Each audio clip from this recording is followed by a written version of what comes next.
Congress party जो लंबे समय से राजनीतिक परिदृश्य में संघर्ष कर रही है, उसने हाल ही में जम्मू कश्मीर चुनावों में एक बड़ी जीत हासिल की। नेशनल कॉन्फ्रेंस के साथ गठबंधन ने पार्टी को इस क्षेत्र में उल्लेखनीय सफलता दिखाई, जिसे कांग्रेस अपनी राजनीतिक पुनर्स्थापना के लिए एक महत्वपूर्ण मोड़ मान रही है। लेकिन हरियाणा चुनाव में मिली हार ने कांग्रेस की इस जीत को फीका कर दिया है और पार्टी एक बार फिर से बैकफुट पर आ गई है। कांग्रेस और नेशनल कॉन्फ्रेंस ने जम्मू कश्मीर चुनावों में मजबूत प्रदर्शन किया। आर्टिकल 370 के हटाने के बाद से ये पहला बड़ा चुनाव था और इन नतीजों को कांग्रेस के लिए नई उम्मीद के रूप में देखा जा रहा था। कांग्रेस ने यहां भाजपा को कड़ी चुनौती दी और ये संदेश दिया कि पार्टी अभी भी राष्ट्रीय स्तर पर प्रासंगिक है। इस जीत से उम्मीद थी कि कांग्रेस इसे अपने पक्ष में बुनाएगी और ये साबित करेगी कि वह भारतीय राजनीति में दोबारा अपनी कदम जमा सकती है। लेकिन कांग्रेस की इस जीत का जश्न बहुत लंबा नहीं चला। जैसे ही हरियाणा चुनाव के नतीजे सामने आए, पार्टी की ऊर्जा और उत्साह कम होती दिखाई दी। हरियाणा चुनाव में भाजपा की अप्रत्याशित जीत ने कांग्रेस को गहरे सदमे में डाल दिया। कांग्रेस के नेताओं और कार्यकर्ताओं को उम्मीद थी कि राज्य की जनता भाजपा के खिलाफ बड़े पैमाने पर वोट करेगी, लेकिन इसके विपरीत हुआ। हरियाणा में कांग्रेस की हार ने न केवल राज्य में पार्टी की स्थिति को कमजोर किया, बल्कि राष्ट्रीय स्तर पर भी पार्टी की विश्वसनीयता पर सवाल खड़े कर दिए। कांग्रेस के लिए ये हार सिर्फ एक चुनावी हार नहीं थी, बल्कि एक राजनीतिक और रणनीतिक असफलता भी थी।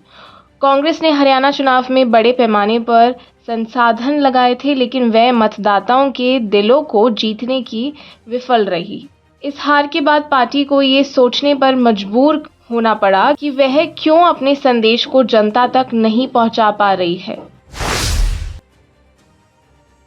हरियाणा चुनाव में हार के बाद कांग्रेस को ये महसूस हुआ कि अपनी जीत का जश्न मनाने में असमर्थ है। जम्मू कश्मीर में जीत एक महत्वपूर्ण उपलब्धि थी, लेकिन हरियाणा की हार ने इस उपलब्धि को धुंधला सा कर दिया।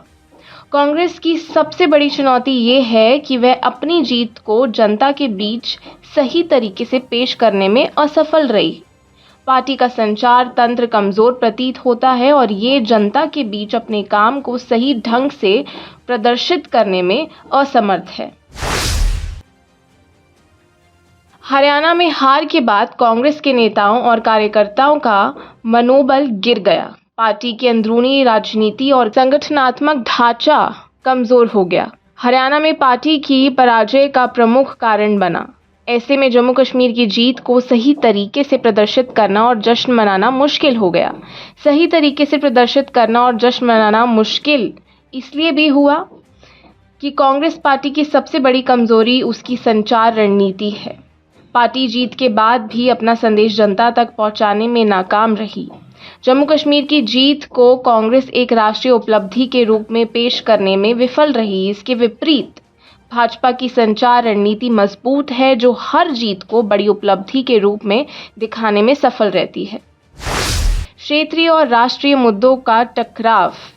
कांग्रेस ने जम्मू कश्मीर में जो जीत हासिल की वह एक क्षेत्रीय मुद्दा था, लेकिन पार्टी इसे राष्ट्रीय स्तर पर भुनाने में नाकाम रही। हरियाणा की हार ने पार्टी को ये सोचने पर मजबूर कर दिया कि उसे राष्ट्रीय स्तर पर अपनी रणनीति में बदलाव की ज़रूरत है।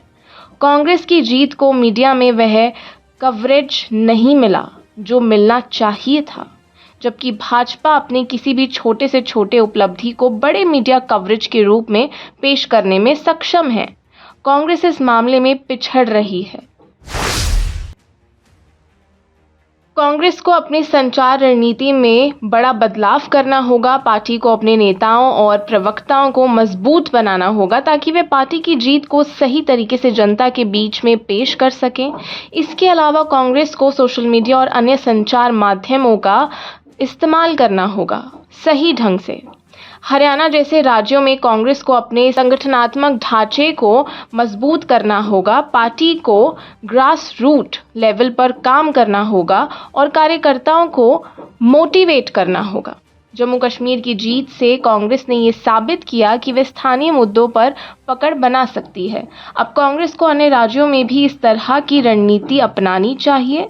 कांग्रेस को मीडिया के साथ बेहतर तालमेल बनाना होगा। मीडिया कवरेज के बिना पार्टी की जीत का जश्न अधूरा रह जाता है। जीत का सही मायने में जश्न कैसे मनाया जाए? जम्मू कश्मीर में मिली जीत कांग्रेस के लिए एक महत्वपूर्ण मोड़ था, लेकिन हरियाणा की हार ने पार्टी को एक बार फिर से बैकफुट पर ला दिया। पार्टी को अब अपनी रणनीति में सुधार करना होगा और अपनी जीत को जनता के बीच सही तरीके से पेश करना होगा। अगर कांग्रेस अपनी संचार रणनीति और संगठनात्मक ढांचे में सुधार करती है, तो वह न केवल जम्मू कश्मीर की जीत को भुना सकती है, बल्कि आने वाले चुनावों में भी अपनी स्थिति को मजबूत कर सकती है। और आप हमसे जुड़े रहने के लिए सब्सक्राइब करें YouTube पर, फॉलो करें Twitter पर और लाइक करें Facebook पर। और ज्यादा जानकारी के लिए आपको टाइप करना होगा सिर्फ न्यूज़ नशा।